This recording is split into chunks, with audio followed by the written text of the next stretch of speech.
ସ୍ୱାଧୀନତା ଦିବସ ହେଉ କିମ୍ବା ଗଣତନ୍ତ୍ର ଦିବସ ହେଉ ଆମ ଦେଶର ସାନ୍ ମାନେ ଆମେ ତିରଙ୍ଗା ପୁରୀ କରିକି ଦେଖିବା ଯେଉଁଟାକି ବହୁତ ହି ସ୍ୱାଦିଷ୍ଟ। ସେଥିପାଇଁ ଆମେ ଅଟାରେ କୌଣସି ଆର୍ଟିଫିସିଆଲ କଲର୍ ଦେବାନି। ଏଇଠି ମୁଁ ଗ୍ରୀନ୍ କଲର୍ ପାଇଁ ଦେଇଦେଇଛି ପୁଦିନା ଧନିଆ କଞ୍ଚା ଲଙ୍କାକୁ ବାଟିକି ପ୍ରସ୍ତୁତି କରିଦେଇଛି। ଆଉ ଧଳା କଲର୍ ପାଇଁ ଅଟାରେ ଆମେ ଦେଇଦେଇଛେ ଦହିକୁ ଆମେ ମିଶାଇକି ଅଟାରେ ତାକୁ ବି ଗୋଟେ ଡୋ ପ୍ରସ୍ତୁତି କରିଦେଇଛେ। ଏବେ ଆମେ ଅରେଞ୍ଜ କଲର୍ ପ୍ରସ୍ତୁତି କରିବା। ସେଥିପାଇଁ ମୁଁ ଏଠି ଗାଜରକୁ ଗ୍ରାଇଣ୍ଡିଙ୍ଗ କରିକି ତାର ପ୍ୟୁରି ଅଟାରେ ଦେଇଦେଇଛି।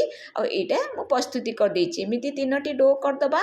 କରିସାରିଲା ପରେ ଆମେ ପ୍ରଥମେ ଗ୍ରୀନ୍ କଲର୍ ଧଳା କଲର୍ ଆଉ ଅରେଞ୍ଜ କଲର୍କୁ ଏକାଠି ଲମ୍ବା ଭାବରେ କରିଦେବା। କରିକି ଏହାକୁ ଭଲ ଭାବରେ ରୁଟି ବେଲାଳିଆ ବେଲି ଦେବା।